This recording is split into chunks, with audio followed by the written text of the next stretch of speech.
Hey guys, welcome back to the channel. Sorry if there might be a little background noise. I'm in the RV again today. We're going to do some tune-up work to it, basically an oil change. We're going to check the spark plug, see if we need to do a tune-up, and then see what it's needed to get this thing on the road. It is like 105-degree heat index outside right now. It's supposed to get a little bit warmer, so that's why the AC's on. So if you hear a little bit of background noise, apologize for that. I'm on my second shirt after oil changing and doing a tire rotation on the Mini Cooper. So we're at the RV now. So the RV here, for those who don't know, it's got almost 90,000 miles. We bought it around 80. We put about 10 on it in the first year. We had a couple of good trips with it, and I haven't oil changed it yet. I did check the oil. I think whoever did this before us used some really good oil that's good up to 10,000, probably a little bit more. It seems like a full synthetic oil. The color's still good. It's not black on the dipstick anyway. We'll see what it looks like once I drain it here in a little bit, and it's doing fine. It's not even low, maybe a half quart low. It may have been that way from the beginning, but it's doing well. But the first thing I'm going to do is take the doghouse off here and check the spark plug, see if we need a tune-up, because I just want to make sure. I've never checked that. First time I'm taking the doghouse off, so that's going to be fun. So we're going to walk through checking for a tune-up first, and then we'll change the oil, and we'll see what that looks like. See what it's like changing the oil on this pig, if I need to get under it, or if I can do it from without lifting the jacks and lifting the front end off the ground. That's going to be interesting. But let's show you this doghouse here. So now we do have 3 screws here for that cup holder molding. I don't think I've got to take those off. I don't think there's any bolts underneath it. And then we've got 4 bolts, and I don't think there's no screws on the back, but 4 screws here. So I'm going to take these 4 screws off and then see about lifting this doghouse up here.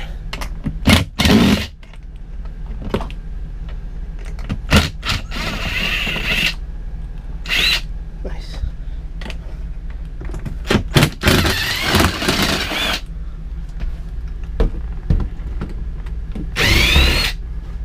That one is a little loose. So the one thing about this RV being a rental is it's still tight. They did some maintenance on this, so they did seem to have hit the regular maintenance intervals. Okay, so that one's not going to come out. I guess that's going to come out with the that one over there is going to come out with the doghouse. That one almost was the same. All right, got the back one out here. So I will tell you that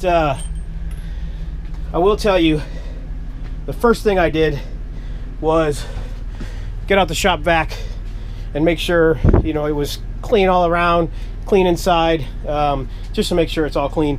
And once I lift it off, if it's still dirty, I'll go ahead and do that. But all right, let me set this up. See if I can get an angle here. I am using a new GoPro, an older GoPro, which is a Hero 4. So if I can't see what my angles are, then I apologize. So yeah, let's try that. Sure.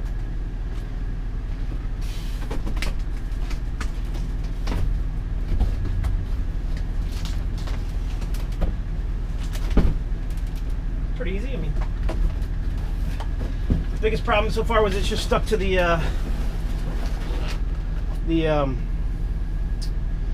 plastic was stuck to the flooring, so I guess the laminate.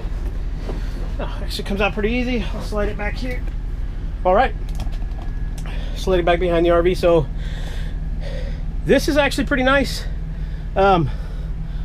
It's dirty along here. I'm going to go ahead and vacuum this back up again. Maybe I'll vacuum a little bit of the top of the engine, but it's got these individual coil packs. Pricing it out at O'Reilly's, the spark plugs are about $100 to replace all these, which is not bad. So right around 10 bucks a piece, not counting my military discount, of course. But oddly enough, on Amazon, you can get a set of 10 spark plugs and 10 coil packs for something like $160. So if I needed to do coil packs, that would be probably my go-to. I just replace them all, then I'd have 10 spares or 9 spares if one was bad. So yeah, I'm gonna go ahead, and it looks like an 8mm on the coil pack. I'll probably just pull a couple of these. I'm not gonna pull them all. I'll probably pull 1 or 2 on each side, and then and we'll take a look and see what they look like. So all right, I'm gonna go ahead and do that. I'll go grab the tools for that. We'll take a couple out and we'll see what they look like. All right, so these the bolts holding the coil packs down are 9/32. They are not 8mm, so I've gotten my 1/4 inch drive, 9/32. Some of the tools I've got here, I do have the cordless air ratchet, and I have the 3/8 to 1/4 inch in case I want to use that, in case those bolts are long. And then I've got my long wobble extension, short and long ratchet in 3/8 flavor, and then my 1/4 inch ratchet, and then 2 different sizes of spark plug socket, because I'm not sure which ones these are. And then because these all my spark plug sockets eventually suck and don't hold spark plugs, I've got the good trusty magnet. So I'm gonna go ahead and try to set this camera up so you can see, and then set this camera up so you guys can see. Some light just in case we need it. So the first thing I notice, there is a bolt just hanging out. That is a square head self tapper. This is not a bolt that belongs on the engine. That has something to do with the RV, the body of the RV. So not worried about that too much.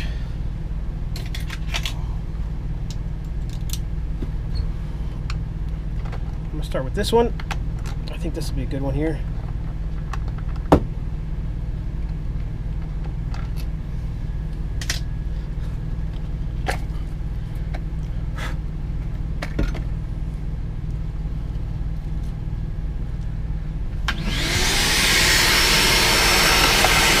I'm glad I didn't take in the vacuum. I'm guessing this is the smaller. Yep, 9/16. There we go.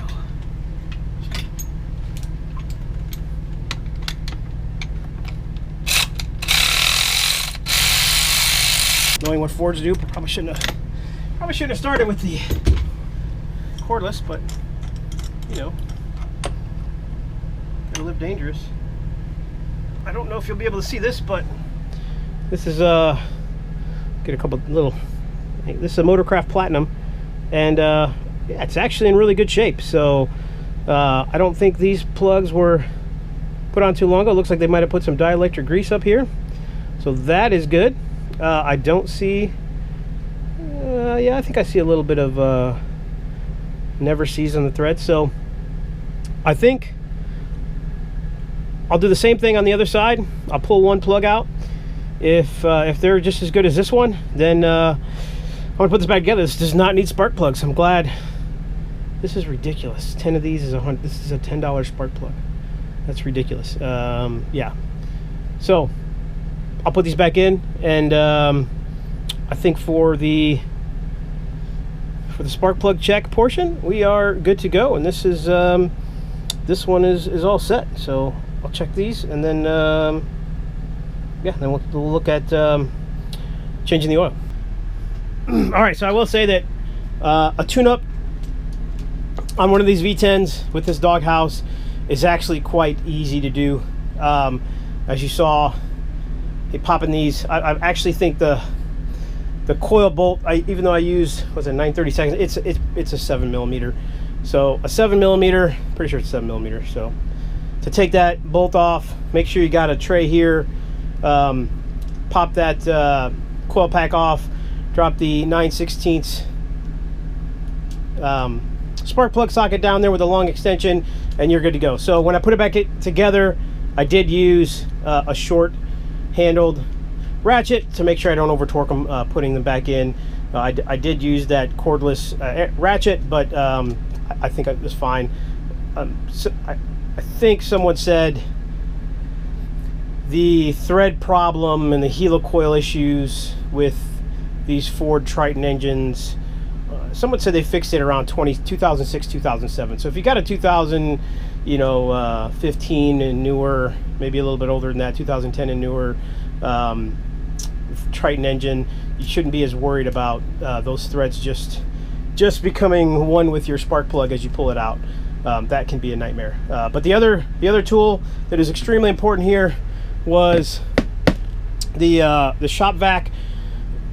There is crap just around those and falling down into those coil packs. Once I don't know if I got the camera, I don't think I got the camera in there, but there was a little bit of crap around the spark plug. I got it the best I could with it. When I pulled it out, it looked like a couple of things might have even fallen down into the cylinder, but I got that shop vac way down in there, and those little tiny pieces of dirt or whatever it was, leaf, were no longer there when I after I vacuumed it out, and I got the neck of the vacuum down in there pretty deep. Also, everything that was sitting on right around that spark plug seat just came right out. So again, after I vacuumed before, I even took the coil pack off. I vacuumed after the coil pack was off, before the spark plug was out, and then I vacuumed in after the spark plug was out. So that is big. I don't think the type of debris that's on here is going to do much harm to the engine.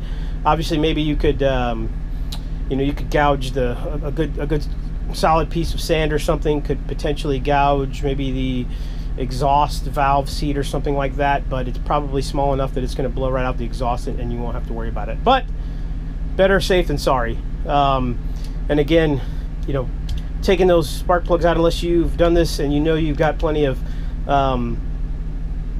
never sees on there, I would recommend doing it by hand so you can feel how tight they are. Make sure you're not gumming up the threads, and then take them out. I think I can get at least 10,000, maybe even 20,000 miles out of these spark plugs. I've seen spark plug go a while. These have, like I said, these have almost 10,000 on them, and they look brand new. So I'm gonna get my life out of these spark plugs. But that's it. We're done. Now the doghouse can go back on, and I can get to changing the oil. The good news is I didn't have to jack the RV up. I was able to roll right under here. Got a 5/8 bolt here for this drain plug. So I got a 5/8. I got the ratchet and the socket here for the Ford. It's only a 5/8. Hopefully over here you can see the oil filter, not too far away. Doesn't look like a guy before me put the date on the bottom of their filter, but I've got the date on mine. And I've got a nice wicks to go in there. The bad news is, again, it's in the 90s today. I left this creeper out in the sun just long enough so that it's burning my skin currently. I think I'm at 2nd degree so far. So we'll see how that goes. The other bad news is, I don't know if you can see, but they put this cross member, this frame cross member for what, these kingpin style suspension right underneath the damn oil pan. So when I drain it, it's going to go all over the damn suspension. Why would you do that?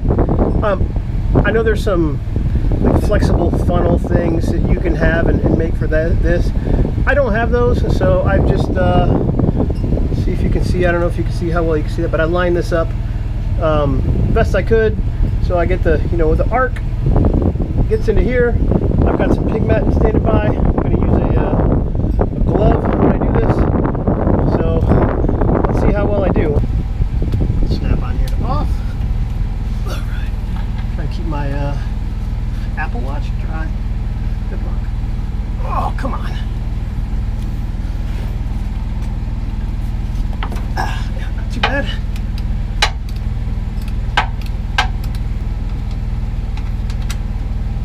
Yeah. Oh, it's better than expected. I mean, it is pouring down the stupid cross member there, but I think you can see our cross member waterfall here. Good times. All right, well, I'll let this drain. Then I'll, and this engine is a little warm. It's not hot, but it's in a good spot. This is about 7 quarts. We should have enough here. Then I won't show you dropping the oil filter. I will refill the other one. I do like to put some oil in that oil filter. So for those of you who don't like to pre-fill it, if it's vertical, just do it. Who cares? Obviously, if it's horizontal and its oil is going to come out, I'm not going to do that. I'm just going to, you know, oil the top. So yeah, let's see. So oil's in pretty good shape here. So it's hard to see on the blue gloves, but yeah, it's not bad. We're almost empty here, but I'll go and do those things and then bring you back into something, I guess. Maybe I'll even spray off this cross member with some brake clean real quick. And then the other thing I like to do on these oil filters that I won't probably show, once you take it off, just take a rag and wipe it. You know, like, it doesn't matter that the oil is not wiped off of that adapter. No, but when you do wipe it, what you can do is not forget that this oil filter might have left its O-ring up there. Obviously, you could just check it, remember to check it. But look, I used to do this, and you would forget. So the biggest habit I got into was just taking my rag and wiping that adapter, the flat part of the adapter where that O-ring seats, and that would always make me knock off the old filter when there was one stuck on. That is a great habit to get into. And then you're not, you just expect the, you don't really inspect. Sometimes when you drop that filter down, you put it right here into the pan, so you're not going to look at that filter. So that is what I'm going to do. And then I'm going to, you're in a rush to get the new one on because you don't just want it to sit here. You don't just have time to sit here and let it drain and check it. Yeah, don't worry about it. Wipe it down. You'll knock off that old O-ring, and then you'll be good to go and ready to ensure that you don't have a leak. I don't know how well you can see us here, but the oil fill is up here. So is the antifreeze, and then over there even higher is the brake fluid, the brake reservoir. So yeah, if you could smell, you would smell all the brake clean that I use to clean this off. So I think it's just brake clean running down the side there. Yeah, a quart gets in here really well. You can get a quart size bottle of oil in here, and it does well. I didn't spill too much with the gallon, but the gallon, 5 quart / gallon, whatever size it is, I think it's 5 quarts. I spilled a little bit of that. Just hard to get up, and you couldn't even get it all out because you couldn't lift it high enough. So I had to transfer the last half a quart to a quart, and then pour it in here. So again, this says it's 7 quarts. I'll check the level, and then I think we'll be ready to close this video out. All right, guys. Pro tip: when you're going to fill up the jugs, and I've got 3 more already. So this is for between the RV and the Jeep. I might have 2 more. If you don't have pig matting, you don't want to make a mess on the floor. If you've got a box, just put the jug that you're going to fill up to take back to the parts store to empty in a box. Then you save the floor, you save rags, you save a mess. And now I can wipe it up, keep it in the box, throw the box away. The box will absorb the oil. No big deal. So just a pro tip. Because of my multiple lessons learned, hey, boxes really well to drain your oil into, to save you some time and maybe a few cuss words. All right, guys, so that was it. There wasn't a whole lot to this video. Now that I'm on my second shirt in this freaking heat outside, I'm gonna go go clean up, go take a shower, go cool down. We did learn a few things. You don't need to lift up this RV.